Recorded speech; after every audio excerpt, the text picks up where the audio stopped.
2026 നിങ്ങളൊരു ഡീസൽ വാഹനം എടുക്കാൻ പ്ലാൻ ചെയ്യുന്നുണ്ടെങ്കിൽ ഉറപ്പായിട്ടും അറിഞ്ഞിരിക്കേണ്ട കുറച്ച് കാര്യങ്ങളെക്കുറിച്ചാണ് ഇന്ന് ഞാൻ ഈ ഒരു വീഡിയോയിൽ പറയാൻ വേണ്ടി പോകുന്നത്. അതിപ്പോൾ ഒരു പുതിയ വാഹനമാകട്ടെ, സെക്കൻഡ് ഹാൻഡ് വാഹനമാകട്ടെ. ഞാൻ പലപ്പോഴും സെക്കൻഡ് ഹാൻഡ് വാഹനത്തിനെ സപ്പോർട്ട് ചെയ്യുന്നൊരു വ്യക്തിയല്ല, പക്ഷേ ഡീസൽ വാഹനം വരുന്ന സമയത്ത് ഞാൻ അവിടെ സപ്പോർട്ട് ചെയ്യും. എന്തുകൊണ്ടാണെന്നുള്ളത് വളരെ കൃത്യമായിട്ട് ഈ ഒരു വീഡിയോയിൽ ഞാൻ പറഞ്ഞു തരാൻ വേണ്ടി പോവുകയാണ്. നമസ്കാരം, ഞാൻ രാകേഷ് എം ജി എക്സ്പ്ലോർ എന്ന് പറഞ്ഞ എൻ്റെ ചാനലിലേക്ക് എല്ലാവർക്കും സ്വാഗതം. എല്ലാവരും സുഖമായിട്ടിരിക്കുന്നു വിശ്വസിക്കുന്നു.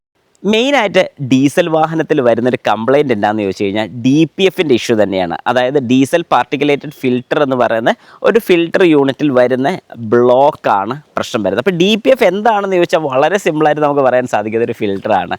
ഈ ഒരു ഫിൽറ്ററിനകത്ത് കാർബൺ ഡെപ്പോസിറ്റ്സ് വന്ന് അടിഞ്ഞുകൂടുകയാണ് ചെയ്യുന്നത്. ഈ കാർബൺ ഡെപ്പോസിറ്റിനെ റീജനറേഷൻ ചെയ്ത് അല്ലെങ്കിൽ റീജനറേറ്റീവ് ചെയ്ത് പുറത്തോട്ട് കളഞ്ഞില്ലെന്നുണ്ടെങ്കിൽ വരാൻ സാധ്യതയുള്ള പ്രശ്നങ്ങളാണ് ഇത് ബ്ലോക്കായി പോകുന്നത്. അതായത് DPF ബ്ലോക്കായി പോവുക.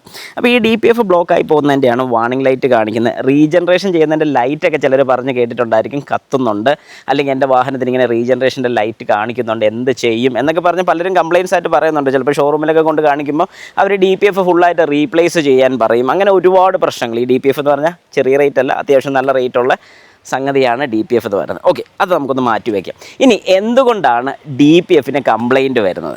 DPFന് കംപ്ലയിൻറ്റ് വരാൻ ഒരു 2-3 കാര്യങ്ങൾ പ്രധാനമായിട്ടുണ്ട്. അത് മാത്രം നിങ്ങൾ കൃത്യമായിട്ട് ചെയ്ത് കഴിഞ്ഞാൽ DPF ഇഷ്യൂ ഉണ്ടാകില്ല. അത് പലരും ചെയ്യാത്തത് കൊണ്ട് തന്നെയാണ് DPF ഇഷ്യൂസ് വരുന്നത്. അപ്പോൾ നമുക്ക് ആദ്യം നോക്കാം എന്ത് കാരണം കൊണ്ടാണ് DPF ഇഷ്യൂ വരുന്നത് എന്നുള്ളത്.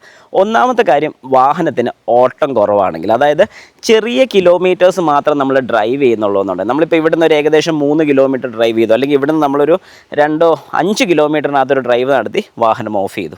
അന്നേരം എന്താ സംഭവിക്കുന്നത് ചോദിച്ചു കഴിഞ്ഞാൽ, ഇവിടെ ഉണ്ടാകുന്ന അല്ലെങ്കിൽ എക്സോസ്റ്റ് പോകുന്ന ഈ ഒരു കാർബൺ ഡെപ്പോസിറ്റും കാര്യങ്ങളൊക്കെ അവിടെ ഡെപ്പോസിറ്റ് ആകുന്നല്ലാതെ ഇതൊന്ന് പുറത്തോട്ട് പോകാൻ വേണ്ടി, അല്ലെങ്കിൽ ഹീറ്റ് ജനറേറ്റ് ചെയ്താലേ ഇത് ബേൺ ചെയ്ത് പുറത്തോട്ട് പോകത്തുള്ളൂ. അതിനുള്ളൊരു സിറ്റുവേഷൻ അവിടെ കിട്ടുന്നില്ല.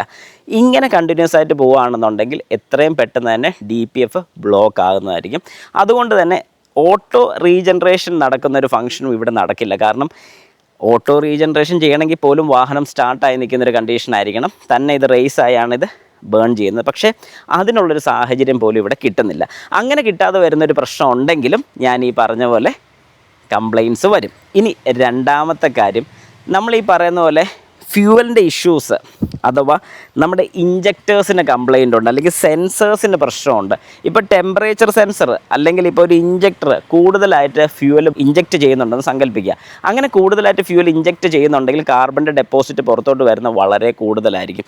ഒരു പരിധിയിൽ കൂടുതലാണെന്നുണ്ടെങ്കിൽ ഈ പറഞ്ഞ പോലെ DPF പെട്ടെന്ന് ബ്ലോക്ക് ആവാനുള്ള ചാൻസസ് കൂടുതലാണ്. മൂന്നാമത്തെ കാര്യം എന്ന് പറഞ്ഞാൽ, നമ്മൾ വാഹനം എവിടെയെങ്കിലുമൊക്കെ കൊണ്ട് പാർക്ക് ചെയ്യുന്ന സമയത്ത് ചിലപ്പം വാഹനം ഓവറായിട്ട് റേസ് ആവും, പിന്നെയും റേസിങ് കുറയും, പിന്നെയും എഞ്ചിൻ RPM കൂടും. ഇങ്ങനെ വരുന്ന സമയത്ത് നമ്മൾ എന്താ ചിന്തിക്കുന്നത്, എന്തോ പ്രശ്നമാണെന്നൊക്കെ വിചാരിക്കും. അല്ലെങ്കിൽ വരാൻ സാധ്യത പറഞ്ഞാൽ ചിലപ്പോൾ നമ്മൾ എവിടെയെങ്കിലും കൊണ്ട് ഓഫ് ചെയ്തിടും ചിലപ്പം വാഹനം. അങ്ങനെ ഓഫ് ചെയ്തിരുന്നുള്ളതുകൊണ്ട് വരുന്ന പ്രശ്നം എന്താണെന്ന് ചോദിച്ചു കഴിഞ്ഞാൽ, റീജനറേഷൻ നടക്കില്ല. അങ്ങനെ വന്നാലും DPF ബ്ലോക്ക് ആവും. അപ്പോൾ ശരിക്കും പറഞ്ഞു കഴിഞ്ഞാൽ ഇങ്ങനത്തെ ഒരു സാഹചര്യത്തിൽ തന്നെ നിങ്ങൾക്ക് വളരെ കൃത്യമായിട്ട് മനസ്സിലായി, ഈ വാഹനം എടുക്കുന്ന വ്യക്തികൾക്ക് അത്യാവശ്യം ഡ്രൈവ് വേണം. 100% ശരിയാണ്. അതായത് ഒരു ഡീസൽ വാഹനം എടുക്കുന്ന വ്യക്തിയാണെന്നുണ്ടെങ്കിൽ, അതായത് പുതിയ മോഡൽ ഡീസൽ വാഹനം, പഴയ ഡീസൽ വാഹനത്തിന് ഈ പ്രശ്നമില്ല. അതായത് BS4 ഡീസൽ വാഹനത്തിന് ഇങ്ങനൊരു പ്രശ്നം നിങ്ങൾക്ക് ഉണ്ടാകുന്നതല്ല. പക്ഷേ BS6 ഡീസൽ വാഹനം എടുക്കുന്ന വ്യക്തികളെല്ലാം ശ്രദ്ധിച്ചിരിക്കേണ്ട ഒരു കാര്യം എന്ന് പറഞ്ഞാൽ, ഡ്രൈവ് ഇല്ലെങ്കിൽ ഒരു കാരണവശാലും ഡീസൽ വാഹനം എടുക്കാൻ പാടില്ല. എടുത്താൽ പണി കിട്ടുമെന്നുള്ളൊരു കാര്യം 100% ഉറപ്പാണ്. അതായത് നിങ്ങൾക്ക് മിനിമം ഒരു മന്തിൽ 900 കിലോമീറ്റർ എങ്കിലും, ഒരു 900 കിലോമീറ്റർ എങ്കിലും ഡ്രൈവ് ഉണ്ടെങ്കിൽ മാത്രം നിങ്ങളൊരു ഡീസൽ വാഹനം എടുക്കാവുള്ളൂ. അല്ലാത്ത പക്ഷം ഒരിക്കലും ഡീസൽ വാഹനത്തിലോട്ട് പോകരുത്, പെട്രോളിലോട്ട് പോവുക. കാരണം ഇവിടെ നമുക്ക് ലാഭം കിട്ടുമെന്ന് പറഞ്ഞാൽ, ഡീസലിൽ നമുക്ക് മൈലേജ് നോക്കിയും ഡ്രൈവ് കംഫോർട്ടും ഒക്കെ നോക്കിയാണ് പലരും ഡീസൽ വാഹനം എടുക്കുന്നത്. പക്ഷേ ഇവിടെ സംഭവിക്കുന്നത് എന്താണെന്ന് ചോദിച്ചാൽ, ഈ പറയുന്നൊരു പ്രോബ്ലം അല്ലെങ്കിൽ ഒരു കംപ്ലയിൻറ്റ് വന്നു കഴിഞ്ഞാൽ നമുക്ക് ഒരുപാട് സ്ട്രഗിൾ ചെയ്യേണ്ടി വരും. ചിലപ്പം പാർട്സ് കിട്ടാനുള്ള ഡിലേ വരാറുണ്ട്. ഒരുപാട് പേര് ഇപ്പം അങ്ങനെ ആരെങ്കിലുമൊക്കെ ഉണ്ടെങ്കിൽ ജസ്റ്റ് ഒന്ന് കമൻറ്റും കൂടെ ചെയ്തേക്കുക. ബാക്കിയുള്ളവർക്ക് മനസ്സിലാവില്ല നിങ്ങൾ യൂസ് ചെയ്യുന്ന വാഹനം ഏതാണ്, എന്ത് കംപ്ലയിൻ്റ് ആണ് നിങ്ങൾ സ്ട്രഗിൾ ചെയ്യുന്നതിനെന്നുള്ളതിനെക്കുറിച്ചും മനസ്സിലാവുന്നതായിരിക്കും. അപ്പം ഈ ഒരു കാരണം ഉള്ളത് കൊണ്ട് തന്നെ നിങ്ങളിപ്പോൾ ഒരു ഡീസൽ വാഹനം എടുക്കാൻ പ്ലാൻ ചെയ്യുന്നുണ്ടെങ്കിൽ, ഓട്ടം കുറവാണെങ്കിൽ ഒരു കാരണവശാലും ഡീസൽ വാഹനം എടുക്കരുത് എന്ന് തന്നെ ഞാൻ റെക്കമെൻഡ് ചെയ്യും. അതുപോലെ തന്നെ പെട്രോൾ വാഹനം യൂസ് ചെയ്യുന്നൊരു വ്യക്തിയാണെന്നുണ്ടെങ്കിൽ അതിലൊരു പ്രശ്നം വരുന്നുണ്ട്. അതായത് പെട്രോൾ വാഹനം യൂസ് ചെയ്യുന്ന വ്യക്തികളാണെങ്കിൽ ഇപ്പം കിട്ടുന്ന പെട്രോൾസിലെല്ലാം നമുക്ക് E20 പെട്രോളാണ് വരുന്നത്. അതായത് 20% എത്തനോളാണ് അതിൽ ആഡ് ചെയ്തിരിക്കുന്നത്. അതുകൊണ്ട് തന്നെ നമ്മൾ യൂസ് ചെയ്യുന്ന വാഹനത്തിൻ്റെ നേരത്തെ കിട്ടിക്കൊണ്ടിരുന്ന മൈലേജിനെ അപേക്ഷിച്ച് ഇപ്പം ഒരു 20 തൊട്ട് 30% വരെ മൈലേജ് കുറവാണ്. വളരെ കൃത്യമായിട്ട് ഞാൻ പറയുന്നതിൻ്റെ കാര്യം എന്ന് പറഞ്ഞാൽ ഞാൻ യൂസ് ചെയ്യുന്നൊരു BS4 വാഹനമാണ്.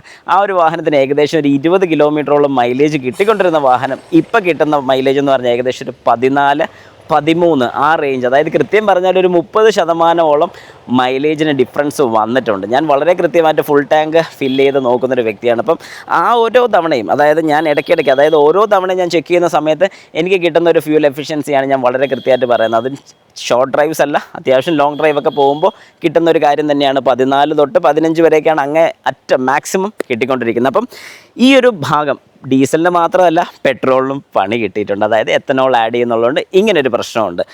രണ്ട് കൂട്ടരും ബുദ്ധിമുട്ട് വരുന്നുണ്ട്. അപ്പം ഇതിൽ ഏറ്റവും മെയിനായിട്ട് പറയേണ്ട ഒരു കാര്യം എന്ന് പറഞ്ഞാൽ, നിങ്ങളിപ്പോൾ ഒരു പെട്രോൾ വാഹനം എടുത്തു കഴിഞ്ഞാൽ കുറച്ച് മെയിൻ്റെനൻസ് കുറവായിരിക്കും കമ്പാരിറ്റീവ്ലി ഒരു ഡീസൽ വാഹനം വെച്ച് നോക്കുകയാണെങ്കിൽ. ഡീസൽ വാഹനം നിങ്ങൾക്ക് ഡ്രൈവ് ഉണ്ടെങ്കിൽ ഉറപ്പായിട്ട് എടുക്കാൻ സാധിക്കും. പക്ഷേ ഡ്രൈവ് ഇല്ലെങ്കിൽ ഒരു കാരണവശാൽ എടുക്കാം എന്ന് ഞാൻ റെക്കമെൻഡ് ചെയ്യില്ല. അതുപോലെ തന്നെ ഡീസൽ വാഹനങ്ങൾ നിങ്ങൾ ഡ്രൈവ് ഉണ്ടെന്ന് തന്നെ സങ്കല്പിക്കുക. അതായത് ഒരു ദിവസം മിനിമം ഒരു 50 കിലോമീറ്റർ ഓടുന്നൊരു വ്യക്തിയാണ്. പക്ഷേ അവിടെയാണെങ്കിൽ നിങ്ങൾ ഏറ്റവും കുറഞ്ഞ ലോ RPM ഡ്രൈവ് ചെയ്യുന്നൊരു വ്യക്തിയാണെങ്കിലും ഈ പറഞ്ഞ പ്രോബ്ലംസ് ഫേസ് ചെയ്യും. അതായത് ഏകദേശം ഒരു 1000-1500 RPM മാത്രം നമ്മൾ കണ്ടിന്യൂസ് ആയിട്ട് ഡ്രൈവ് ചെയ്യുന്ന വ്യക്തികളാണെങ്കിലും ഈ പറഞ്ഞൊരു പ്രോബ്ലം കാണിക്കും. അത് ഓട്ടോമാറ്റിക്കായിട്ട് റീജനറേഷൻ നടക്കുന്നുണ്ടെങ്കിൽ കുഴപ്പമില്ല. പക്ഷേ ചിലപ്പോൾ ആ ഒരു സാഹചര്യം എത്തുന്ന സമയത്ത് നമ്മൾ വാഹനം ഓഫ് ചെയ്യുകയോ വല്ലതൊക്കെ ചെയ്ത് കഴിഞ്ഞാൽ ഈ പറഞ്ഞൊരു പ്രോബ്ലം വരും. ഇനി നിങ്ങളൊരു ഡീസൽ വാഹനം എടുക്കണം എന്ന് ആഗ്രഹിക്കുന്നൊരു വ്യക്തിയാണ്, എന്നാൽ ഡ്രൈവ് കുറവാണെങ്കിൽ നിങ്ങൾക്ക് പ്രശ്നങ്ങൾ വരാതിരിക്കാൻ എന്തൊക്കെ ചെയ്യണം? ഇനി ഡീസൽ വാഹനം യൂസ് ചെയ്യുന്ന വ്യക്തികളാണല്ലോ ഈ പറഞ്ഞ കാര്യങ്ങൾ ശ്രദ്ധിച്ച് ഇതുപോലെ ചെയ്ത് കഴിഞ്ഞാൽ ഒരു രീതിക്കുള്ള പ്രശ്നം നിങ്ങളുടെ വാഹനത്തിൽ വരുന്നതായിരിക്കത്തില്ല.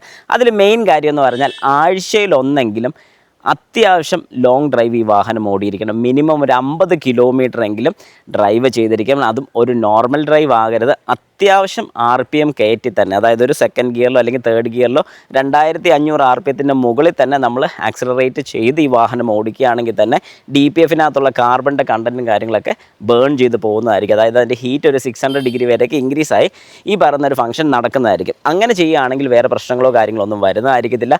പക്ഷേ നിങ്ങൾ ഈ പറഞ്ഞൊരു കാര്യം ചെയ്തില്ലെന്നുണ്ടെങ്കിൽ ഉറപ്പായിട്ടും നിങ്ങളുടെ ഡീസൽ വാഹനത്തിന് പണി കിട്ടിയിരിക്കും. കാരണം ഇതൊരു പ്രൂവൺ കാര്യമാണ്. ഞാൻ ഒരുപാട് കസ്റ്റമേഴ്സ് എന്നെ വിളിച്ച് പറയുന്നൊരു കാര്യം, മെസ്സേജ് ഇടുന്നൊരു കാര്യമാണ് ഇങ്ങനൊരു പ്രശ്നം. അതായത് പുതിയ ഡീസൽ വാഹനങ്ങളിൽ ഈ ഒരു പ്രശ്നം ഫേസ് ചെയ്യുന്നുണ്ടെന്നുള്ളത്. DPFൻ്റെ പ്രശ്നങ്ങൾ വന്നിട്ട് DPF ഫിൽറ്റേഴ്സ് മാറി കളയേണ്ടി വന്നിട്ടുണ്ട്. അതുപോലെ തന്നെ പാർട്സുകൾ കിട്ടാതെ വരുന്ന സാഹചര്യങ്ങളൊക്കെ വളരെ കൂടുതലാണ്. അതുകൊണ്ട് ഞാൻ സജസ്റ്റ് ചെയ്യുന്നത് ഇതാണ്.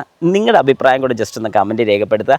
ഇതിനെക്കുറിച്ചൊരു ഡീറ്റെയിൽ വീഡിയോയും കൂടെ ഉടനെ വരുന്നുണ്ട്. കുറേ കാര്യങ്ങൾ കാണിച്ചുകൊണ്ടൊരു ഡീറ്റെയിൽ വീഡിയോയും കൂടെ കൊണ്ടുവരുന്നുണ്ട്. ഈ ചാനൽ നിങ്ങൾ ആദ്യമായിട്ടാണ് കാണുന്നതെങ്കിൽ ജസ്റ്റ് ഒന്ന് സബ്സ്ക്രൈബ് കൂടെ ചെയ്തിട്ടുള്ളൂ. പുതിയ വീഡിയോസൊക്കെ വരുന്ന സമയത്ത് ഉടനെ കാണാൻ സാധിക്കും.